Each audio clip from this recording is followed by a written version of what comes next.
All right, guys, welcome back to another episode of Amplify Align, the podcast. We are here with an amazing guest today. Kristy Trede is here, and she's absolutely incredible. And I saw her post in a group on Facebook, and I commented on her post, and I'm like, totally 100% not related. Hope this is not weird, but I have a podcast and actually really like to talk to you because I went and stalked her profile and all the socials and stuff she had going on. So welcome. Please Thank you. introduce yourself, tell us what it is that you do, and share that with us. Yeah, beautiful. First of all, thank you for inviting me to this space and that weird, not weird question. I think everything is divinely timed.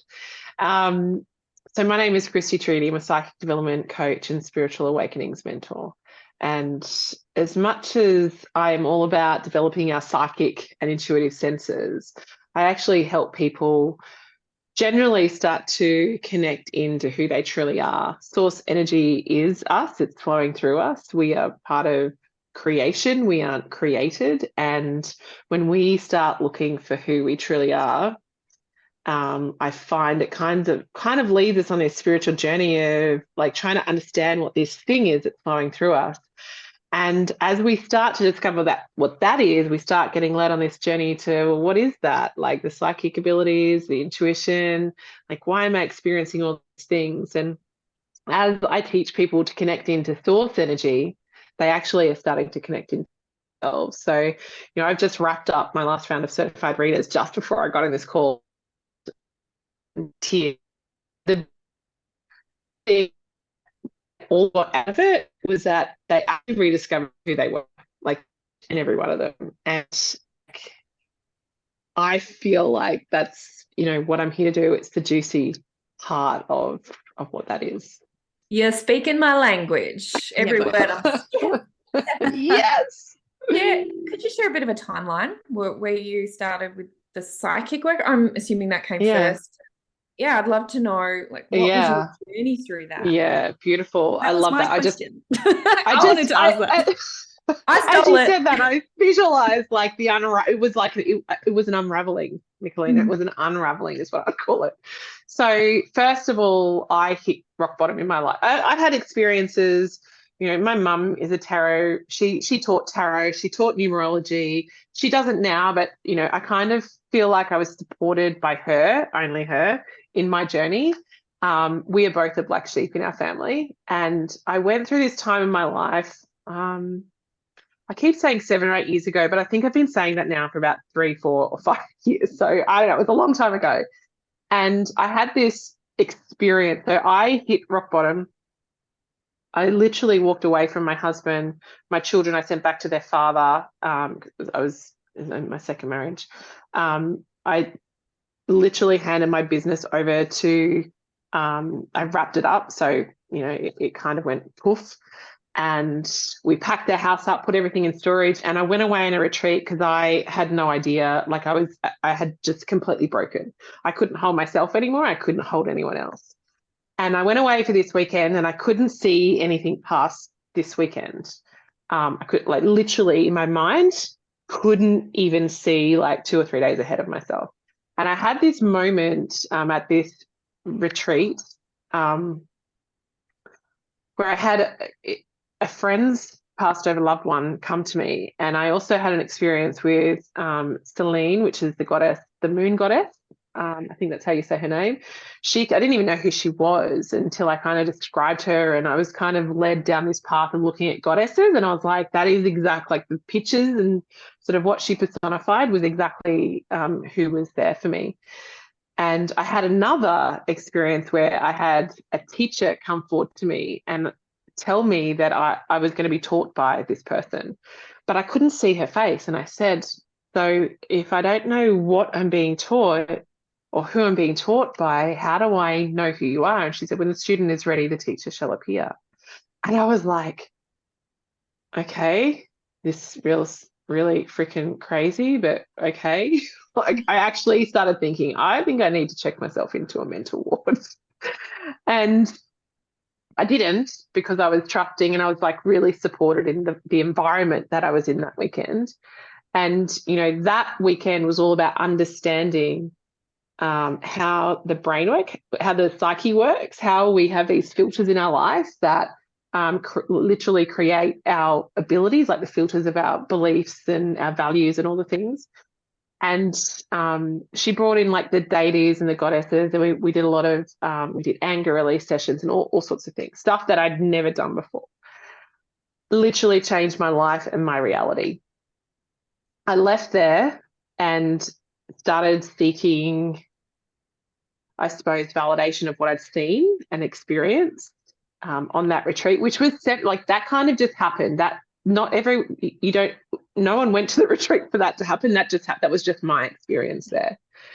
And that came from what I call the cracking, the emotional body, which emotions are just energy in motion.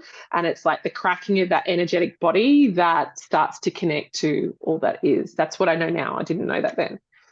And I just went on my journey. I had Aphrodite appear one night and literally take me away in my dreams. She was standing or floating at the end of my bed, and she had these ropes in her hands and these stakes, and she whipped them around my ankles. And mind you, I had been really intrigued by astral traveling, and I was, every night I was drinking my mugwort tea, and I was putting Numite, like I had these Numite crystals that I'd pop underneath my pillow, and I'd go to bed going, body asleep, mind awake, body asleep, mind awake.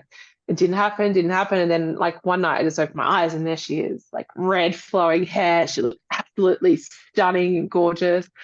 And I was like, no, like I didn't feel fear. And at the time I just thought it was completely normal. And I said, oh, what are we doing? She said, you're coming with me. And in that moment I looked down, I saw my body underneath me. I looked at her. I was like, am I dead? Like, am I dead? I had no concept of what's going on. I still didn't feel fear. It was like literally just a genuine question. Like, am I dead? It was almost like I was ready as well. Like, it makes sense now. Then it didn't. So she whisked me away after she'd sort of she hooked these ropes around my ankles and popped these wooden stakes, like into the bed. And she's like, you need to remember, grounding is one of the most important things you need to do. You need to stay in this body. You're having a human experience. And that stuck with me. It's in all my teachings now. Everything I teach is like embodied. That was just from that one moment that I had with Aphrodite. But I stopped dreaming and I stopped connecting for 2 whole years until 2 years later, just before COVID happened. I had started to feel I was birthing something. I was like, I reached out for a business coach. And I did, I joined a container at the time called Magic Mission Money. And I actually looked for a coach that triggered the hell out of me. I think Mikalena knows who this is. Or maybe not. But I was looking for a coach that triggered me. Like, I didn't want a coach that I just felt comfortable with. I wanted to be really uncomfortable. And I found this woman and I was like, okay, I've been following you for a while. I'd met her, I had met her at a Kerwin Ray event. We'd paid to go away for 3 days. I think it was Nail It and Scale It, maybe. I can't remember. Anyway, I'd met her there and I just said, look, I'm really triggered by you, which is why I'm here. I need a coach that's going to trigger me. It's not afraid to, that is just going to continue to show up. And I said, I don't know why I'm here or what I'm doing, but I feel like I'm being led to you right now. And I told her, I said, I feel like I'm birthing this thing. I have no friggin' idea what it is, but I'm here now being guided. And she said, I launch tomorrow this program, Magic Mission Money, and this is what it is. I was like, sign me up. Where do I sign? Right. And I invested, I don't know, $8,000-$10,000, whatever it was, to do this program. Right. I just knew in my heart that I needed to do it. So, mind you, at this point, I was not connecting.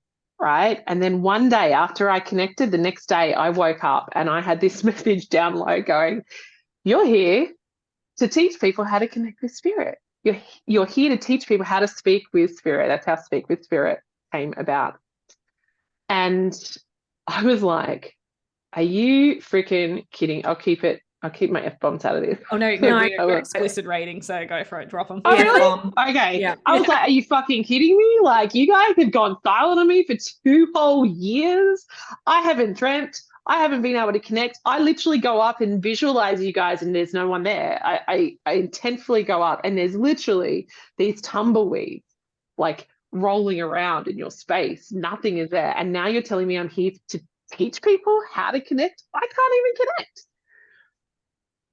So I had this moment and I sat with it and I was like, okay. So I'd already committed the day before, which is why Spirit started speaking to me, because I had this knowing.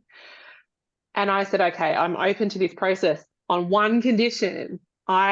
This was my actual words: under no circumstances are dead people involved in my process. I am not going to wake up in the middle of the night and have someone standing over me going, hey, Kristy, you need to deliver this message to someone. Because if that happens, I'm out, I'm done. That's my line in the sand. And never happened. So from there, for the next couple of weeks, I started doing some, so Kezia, who was my coach, challenged me to just start doing live readings. And I was like, I journal. I don't read cards. That's going to be really boring live if I have to sit there and write. And she goes, just pull cards, just read the cards or open the book, just start. Yeah. I was like, okay. So I started doing it and I pulled out the first card and literally it was like the images started leaping off the page. Do you remember which one it was? What was the card? Oh, I don't even know which. It was my mermaid deck. I remember it was my mermaid deck. I probably actually have that on the line. I don't remember the card. I just remember the experience of going, am I tripping right now? Like literally, it was like bits and pieces that were coming out. And what I started doing was going, okay, well, I don't like how this works. I don't like how this, and I'd tune in after all my readings. I'd do this reflection piece where I'd get with Spirit, thank Spirit for flowing through me. But this isn't working. This isn't working. What do I need to do? And what happened over the next few weeks is that Spirit channeled through me this almost like a system. I call it the foundation, which is we write our own rule book. We're all different. There's no actual Bible that I get to hand to you and go, this is going to work for you, Stacey, or this is going to work for you, Mikalena. I teach through my experience. And but the outline is the same. So we understand, we create our boundaries with Spirit. We set the intention for how we want the energy, because it's just energy, right? It's just energy. How we want that energy to interact with us. There's no evil. There's no bad. There's none of that. I mean, there is, if you believe there is, that will be true for you.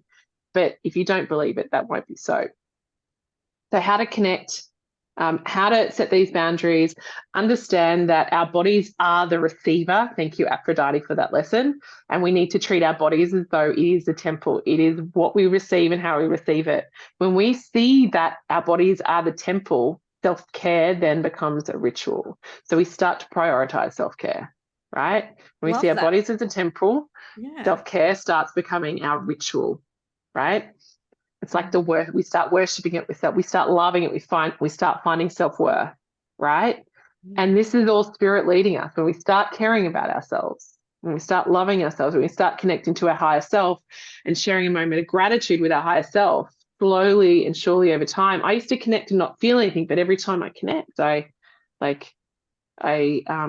always share gratitude and love. Now I connect and I have so much. I was reflecting the other day. I was like, I don't hate myself anymore. I love myself in such a non-egotistical way that I don't even think I've got bad self-talk anymore. And that just all transitioned from working with Spirit, not intentionally trying affirmations to do this and that, like just working with that source energy, which is creation, and allowing that to ripple into our life. And slowly over time, that evolved into teaching people, well, not slowly, it happened quite quickly, how to connect and channel Spirit, how to receive psychic messages. And I remember going through my first container of speaking with Spirit and going, these people are making changes. Like they're doing boundaries. And then 2 weeks later, they came on the call and they were frustrated. The next round, same thing. About 2 weeks later, everyone would get on the call, they'd be frustrated. Be like, what's going on, guys? You know, and I'll scrap the structure for the call and go, let's just do a download. Let's just do a share. And what I started to realize really quickly is that every time we did the boundary session, the following 2 weeks, people started getting pushback. Not because they were intentionally setting boundaries with Spirit, but because they were, or intentionally with other people, they were doing it with spirit, and because spirit raised that bar, so it was outside. So they stopped allowing themselves to be walked all over. So that was like maybe, oh my gosh, where are we now? Maybe 4 years ago, 3-4 years ago. And so I'm here to teach people to connect with spirit, but ultimately deep down, I'm here to help them find themselves and create change in their life. And that happened within the first, I'd say, 6 months of that download, and now it's just taken its own form. And I do retreats like the one that I went to that created so much change in my life.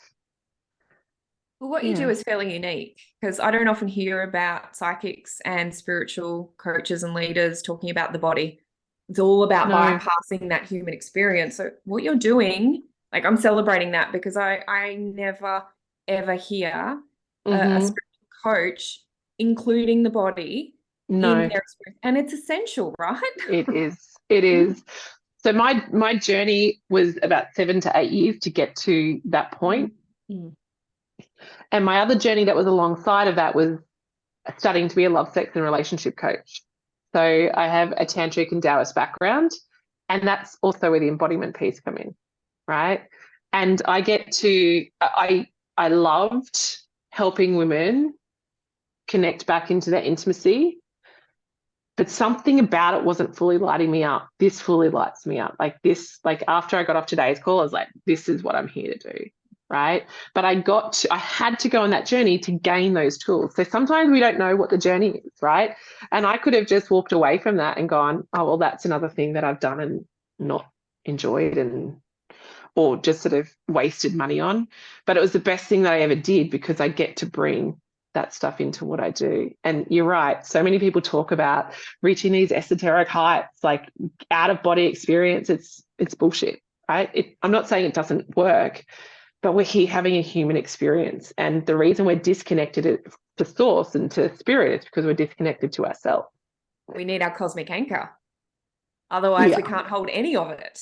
That's right. That's those ropes that Aphrodite showed me and said, that was my first teaching. And I feel like that 2 years that I was away, I say I was away, I was still here, but at nighttime I wasn't dreaming, because I was going to some sort of, I don't know.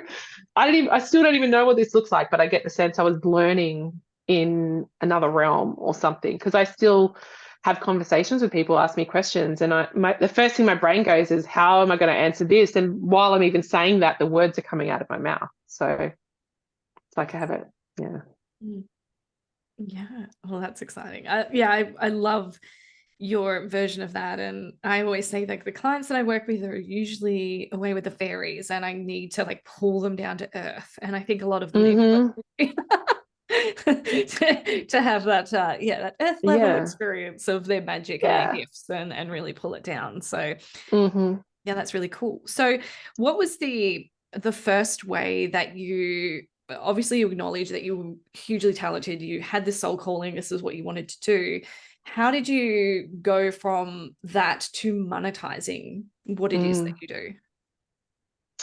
So I think to start with, I was doing what everyone told me to do: show up on Facebook, show up on Insta, and just do the thing. And I just got crickets. Like, I got absolute crickets. And I remember when I did Magic Mission Money, I had my human design done. And it's the first time that I ever felt really, like, I actually cried watching the replay of my reading, because I felt like I'd actually been seen. And I'm a projector, so I have to wait for the invitation. Of course. I have to wait for the invitation. So, here I am showing up in the world as though I was like a generator, like, and trying to infiltrate and push and go, hey, look at, like, this is what I'm doing. And I felt like I was full of wisdom, and I'm going, it's just falling on dead ears, right? And I had friends that were manifesting generators, would read a book or 2 pages of it, stand up, and people would be going, here, take my money. I'm like, hang on, I've been doing this for years. They've just sort of gotten on the way, right? I'm the MG. Yeah. There's always one. There's always one around us projectors. And it's a whole other conversation. I love it. But I realized that I just needed to show up in my magic, and I just, like, with no other reason but just to share. and that I would be seen. And I was like, how do I do that? So someone said to me, go do a course on how to do reels, because reels were coming into like the thing. So I remember I signed up for this course with this American woman. This is video school or something like that. And in there, it was designed to create content for Insta Reels. And she challenged everyone to go and put the reels on TikTok. And within a week, I had 10,000 followers, and I still had crickets over on Insta. So I went all in on TikTok. I was just like, I'm just going to spend a year trying to work out this platform. Which now everyone's saying 700,000 followers there. I've got a huge amount of followers there. Like, it's insane. It is insane. It's so cool. Like, I love as a consumer TikTok. I consume that app more than any other on my phone. Me too. So, yeah, totally me. It's a great place to just go and get short snippets of learning, which is what I provide. I don't have to share my life and my insights and, what I'm having for dinner and who I'm hanging out with this weekend. Like, that's okay. That's what you want to share. Some people, that is their magic, and that's what people connect to. They definitely, I can tell you hands down, that's not what people connect to with me, right? They just want the magic that I'm offering. Yeah. And that's when I was like, okay, now I need to learn how to monetize this. So speaking with Spirit, I did masterclass. Now, TikTok is still great, but it's not like it was 2-3 years ago. It's still, like, hands down, to me, it's still better than Facebook and Insta. For me, that's just for me and the people I connect to. And I remember the first masterclass that I did, I had like 900 and something people sign up, and I was like, what? Like, this is insane. I'd never done a masterclass, and I thought, maybe I'd get 3 people maybe show up. And I had to upgrade my Zoom to have more people on the call, and it was really intense, exciting, exhilarating, and all the things. And then all the sales calls that followed from there. And so that was a big journey in itself. Yeah, I absolutely love that. I was looking at when I was, stalking and me being someone into social media strategy and growth, and having a look at some of your content.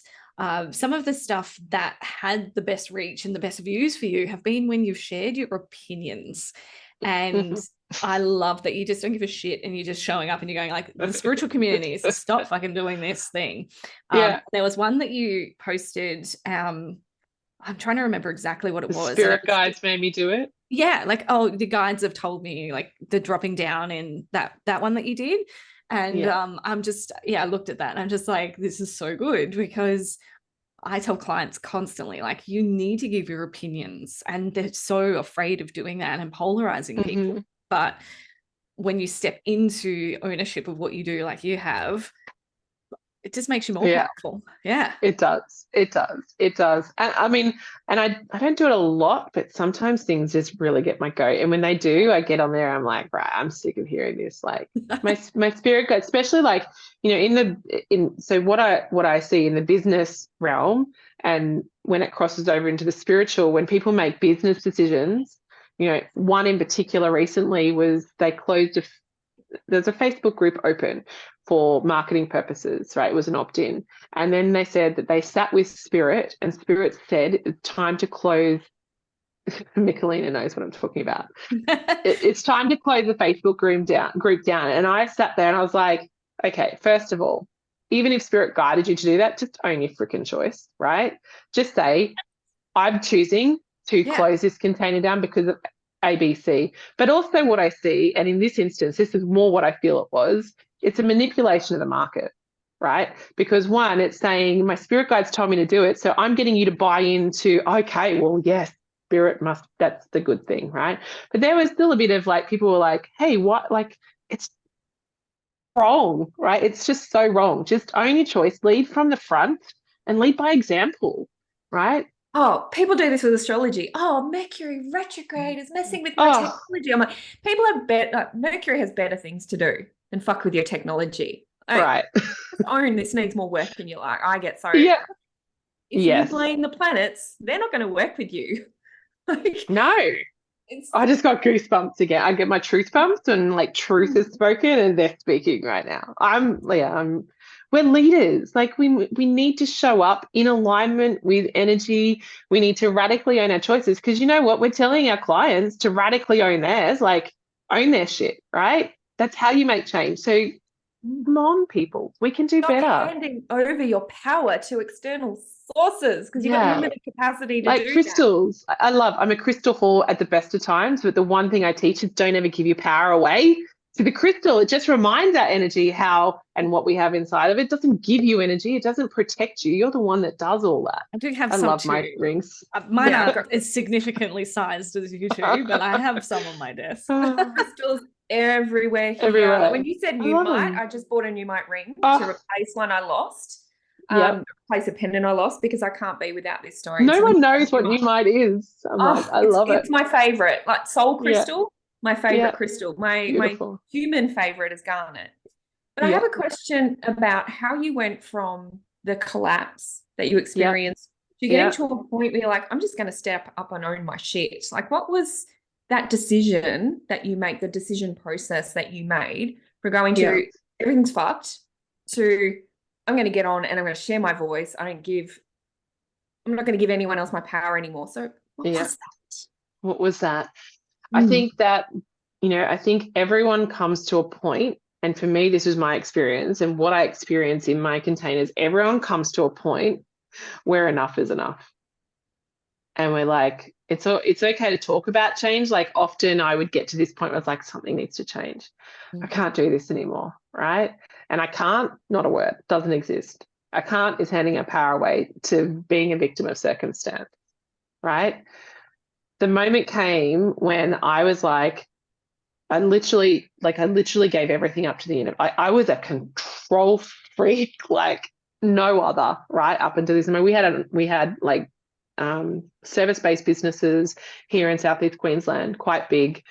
And I would micromanage. Like I micromanaged everyone. But the moment that I broke, when I literally realized, actually, I'll tell you where the breaking point was. It was actually a couple of months beforehand when I'd been to, what's his name? Jack DeLosa. So I went to something of that, and he had said, about you control 3 things: your words, your actions, your thoughts. And I was like, what?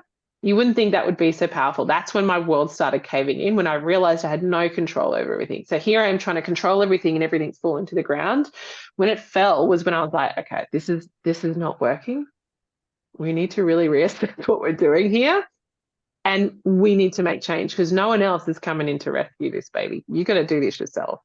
And I think that's what everyone gets to at sort of at the crux of a tower moment, is that. And often there's some of us that like to stop people from, experiencing tower moments too. We need to stop that. We need to let people fall. Yeah. Because all we're doing is hindering their process. I agree. And I'm with you on the actions, thoughts, because I teach a process: as I think, so I feel, then I act. And if you come to that, and this in business as well, you aren't everything going anywhere. No. Our actions and reactions are our own. It doesn't stop shitty people doing shitty things, but the way we react and respond is completely within our control. They are not. Stacey has more business questions, so I'm just lighting up here. But I know you guys could talk and talk and talk. I mean, we could all talk for hours. I know you guys could be so you could go hang out for hours and still have more to talk about. Because I'm in Queensland as well, so if you're ever up towards the Sunshine Coast, come and hang out. Beautiful. Yes, definitely. Let's connect. I'm all the way in Tassie, so I'm isolated on my island here. You're like in a whole other part of the world. It's like a whole other country almost. Oh yeah. Yeah. I'm flying to the big island in a fortnight, and I can't wait to touch down on the Australian soil. Love it. I'm so excited for it. So obviously social media has been a huge platform for you to grow your business. Now, of course, I'm the structures person because I love them and I totally get excited by them. But apparently that's because I have Virgo in my chart somewhere that M tells me is the reason. Virgo South Node. Virgo South Node here. Yeah. So what system do you have in place at the moment for yourself? So do people just like I know you have a Linktree link in your bio. Do you send people there to book with you? Has that evolved over the years of you working, and how you're taking people on?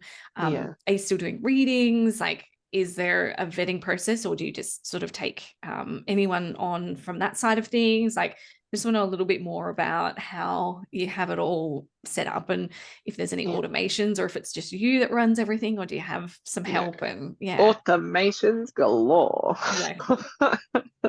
I think from so when we had our original business, which was service-based, we decided then, and this is going back maybe, oh my gosh, like 2007, 2008, right? And even then we were like, okay, there's got to be a better way to do this. I don't want to be stuck to an office to take phone calls if I have to, take the phone calls. And that business evolved where we weren't doing it, someone else was. But we wanted the weekends for our kids. And we were like, how do we automate this or make this as transportable as possible? And we found a very expensive at the time, cloud-based phone system. So we could literally pack our computers up and go to Moreton Island on a Friday afternoon, still take phone calls without having to be in the office, and then shut off for the weekend, right? And I could do all of our scheduling and everything from there. So having that knowledge, where automation wasn't massive back then, we didn't have like the luxury of all the things that speak to each other now. I took some of that over, and my intention was to grow my email base. Yeah. Like, I know people go, I know I don't like receiving emails, but I still open emails and I still buy stuff, and I know that I'm feeling nurtured through them. And I still hear a lot of people, especially in the spiritual community, just let people come and book with me when they want, and find me when, who are we to not give them, who's to say that them on your email list isn't spirit moving through you as you deliver and nurture them? It's not about selling to them, it's about nurturing them, right? Sharing stories, giving them value. The only time I really sell to my people is at the time that I'm launching, or if I've got a special offer, or things. Sometimes I have little quiet slumps. I'm like, you know what, I'll just do a special with readings this right now, and I'll tune in and I'll email them, and boom, my calendar's full, right? That's all my selling is done mainly through my email list. I love because that. People have, I've nurtured, they know and trust me now. That's so important, right? Absolutely. Especially if they're going to invest in higher end programs. So that's important to me. Bookings is all automated. I use Calendly, I use Standstore. I used to use Active Campaigns. I love it, but I just don't use all the fancy stuff. There's it's got a lot of great stuff in there. I just don't have the capacity in my mind, without going down a massive rabbit hole, one profile in my human life. I'll go down rabbit holes forever. So I've just moved over to Flowdesk for the time being until I'm ready to implement that. And I have Zapier, everything to each other, and everything is automated. I just show up on my calls. Everything just gets put in my calendar. I check my calendar the night before. Just show up the next day. Interesting about emails, because I messaged Stacey a few weeks ago and said, I've just got this feeling I need to concentrate a little more on emails. You have an incredible open rate. So definitely need to focus on that. So how do you get people onto your email list? Every way that they my free masterclasses, my free downloads. I've got free downloads. My readings, Calendly, they book a call with me. They go into everywhere that someone has a touch point with me, where they're putting their name. So my goal is to get them onto my list, is their name and email address. I don't need any more. I don't want any more, especially if they're just new, because I think getting too much information can they shy away. Name and email, that's it. That's all I get. And so love that. Amazing. Yeah, it's so good to hear someone say that again, because everyone's caught up in all these fancy things, and I think it's just a delay tactic, to be honest. The more complicated we make it, the more we get to step away from actually growing. So I'm so happy you said that, and you get to shout it out to everyone listening to this. Shout it out. A lot of Great. clients that I work with just are in resistance to building an email list. And I've just had one client come, and they've been in business for over a decade, and they've done events with tens of thousands of people multiple times a year, and their email list has got 300 people on it. Wow. And I just nearly died. And they were using external event like booking things, and they'd been for years not exporting or getting anything connected. And like, I just think you've probably lost hundreds of thousands of people that potentially you could be selling to every single week. And it makes me really sad. Yeah. But it's not just the selling, right? It's like, you know, even though, like, for me, I am my business, my name is my business, but that's not my intention moving forward. Like, my intention is to create the Institute of Intuitive Arts, right?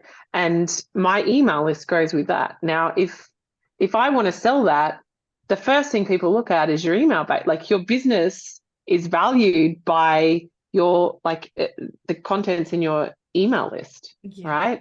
Yeah. And I think we forget that. It's not just about the now. It's like, and it's not just about selling. It's also about our future. And, you know, all of us should have some form of exit plan at some point. And if we don't have an idea around how we exit our business, if that's what you want to do, but I think the email, like, to me, the email list is really important. Like, absolutely, like, the top number one thing we should be really focusing on and honing down to. So you're a creator of Institute of Feminine Arts? No. So I want to create the Institute of Intuitive Arts. Intuitive Arts. I'm not even sure if anyway, that name is not official yet. We need to do searches and stuff like that, and there could still be somewhere out there. But basically, I want to create a school to bring different modalities in to help people, like a place where people can go that are curious, so they don't have to just keep wandering all over the universe trying to find something. Yeah, I love that. Yeah. And we're doing something fairly similar with us starting a platform for spiritual women in business, those mission-driven people who are so sick of trying to pull information to build their business from here, there, and everywhere, and all of that, what that encompasses with the alignment and the amplification. So I love that we're very similar with that as well. That's a big vision for us, that, you know, it's not not in the next couple of months kind of job. It's a thing. It's a big, hairy, audacious goal, right? Yeah. It's going to take time to ruminate and bring it all together. I love it. Yeah, absolutely. Do you want to ask more, Em? I could ask a million things, but there was a question coming through, but what keeps you connected to this? Because I know a lot of women, they run in with all this passion, it burns out really, really quickly, and then they're looking for something else because they don't have that. They've used up all this passion and it's been a limited resource. So how have you maintained your energy as you've gone forward? Like, what are you focusing on? What is your intent behind this? I think this is a skill, not even an art, a skill of staying aligned and keeping your drive high in business. Great question. So, one, prior planning, right? So I structure out kind of what my year looks like. I look at numbers, right? So if I want this many people in, say, this next round of certified readers that's starting in a week's time, I work backwards. So if I need this many people, how many people convert from my sales? How many people do I need to get on sales to convert that? How many people do I need to get into my masterclasses to hit that percentage if I want this final number, right? And in the meantime, I need to be really spending a lot of time nurturing the clients with content in emails and like all the things. So that's the planning component. I do a lot of my stuff myself still, but not all the time. When I'm feeling like I'm leading up to the start of a new program, I just reach out. I have someone that I bring in, and she sets the underlying stuff up, like the Facebook group, the posts that I've got planned out. She does all of that little stuff. Otherwise, I do burn out. And over time, I plan on having more people to do more things. But I do enjoy that side of the business. I found myself trying to push that away for too long. Like, I shouldn't have to do this. I should have a V8. But I'm good at doing some of that stuff, right? Feel so the same. Yeah. But I also feel like if you're not good at doing some of that stuff, get someone in to do it, right? Because you will burn out, right? If you're doing the stuff that doesn't light you up, that even the stuff that lights me up burns me out sometimes. But I do have the courage to reach out, and I don't feel like I need to micromanage someone doing it. I sort of give them really good parameters to work with and check in. And I think we just need to find balance, work out what you're good at. What are you here to do? What are you here to create? And if you need help, bring that help in. You don't have to do it all, right? And when we work on our business, not in it as well, that's where we see growth. And this is a really important thing. I love that you are saying this, because a lot of spiritual women want to just run with the flow and avoid the structure. And then they say, well, I'm not growing, but they're at the limits with the energy they can hold. Yeah, we still need our masculine energy to step in sometimes and take control, right? Yes. So we need to, as much as we want to be in the flow and the creation and the feminine, we need to bring in the masculine and allow our masculine to guide and lead us and to penetrate the world, and know when to step back into that flow. There's the fluidity and the flow that needs to come from that space. I speak to this because I used to be all in my masculine, which is what caused my breaking. And part of my journey was I flung way back into the feminine, and I just didn't want to do anything, but I got nowhere. Right. So I was exactly the same. I was really strong in my first business, and then went into the feminine, and everything collapsed, and I couldn't hold the energy. Yeah. And I was just talking to someone this morning on another podcast, and it's like people are treating them like separate energies. Like I'm either they're together. Yeah, and it's like we have to amalgamate them in business, because it can't all be heart if we want to create an impact. No. And, I think this is the same with the relationship we have with our business is similar to the ones we have with our partners, right? Some people I hear say the feminine needs to fully surrender and the masculine needs to sort of stand up and take hold. Yes, okay, that's true, mostly, but that also needs to be fluid and flexible, right? There's sometimes that the masculine has to, relax and be in their creativity, and we can stand up and lead as long as we're keeping that polarized, like our energies are. And this is where we don't control, where we trust that, the energy to help us keep that polarity there. Then we keep the spark alive, right? Yes. We have, we're talking the same thing here. I'm so excited that it's not just me saying this. We have someone in the field who's saying this also, because it's like, you don't listen to your mum, and we need to hear someone else's voice in this. And I love that you're an advocate for this feminine spiritual business. Yeah, I love that. And again, like if you struggle getting out of, for me, I struggled getting out of the feminine because I was so afraid that the masculine was going to take charge. And I was like, I am not going back there. And I completely repelled it. It wasn't until I learned to trust myself that if I started to swing that way, because I can tend to do that, I feel much more comfortable in my masculine. But I also have the awareness that if I go too far with that, I can see that, and I know how to pull myself back now. So it's just having that, that trust. It's all about us. It's all about trusting ourselves. And again, if you get stuck in the feminine and you don't want to leave that, then you need to bring someone masculine, you need to have the masculine energy, or the generator probably, in your business that is going to help you drive things along. Yeah, absolutely. We've had the same journey, you and I was in my masculine, very, very successful, rebelled against that, went into the feminine, everything collapsed, emotional wreck. We've talked a bit about that on this podcast as well, about my personal journey. I think this is something a lot of spiritual women go through in business, especially when you commit to business and then you go, I have to be in my feminine, which is really encouraged out there in the world. So I think a lot of us go through this journey because that shift hasn't been integrated properly. And so and integration is where it's at. Yeah, absolutely. Which you need to be in your body for. I love talking about this now because Totally. I've learned so much about it over the last few years. And I think it's such a nice thing when that balance is, and it wasn't easy for me to even look at my feminine and go into flow and relax a bit. And so I was sort of similar in a way, but I absolutely love that. I mean, there is one last question I think that I would like to ask. I don't know, Em, if you've got any other. I mean, there's probably 5 more million questions that I would like to ask.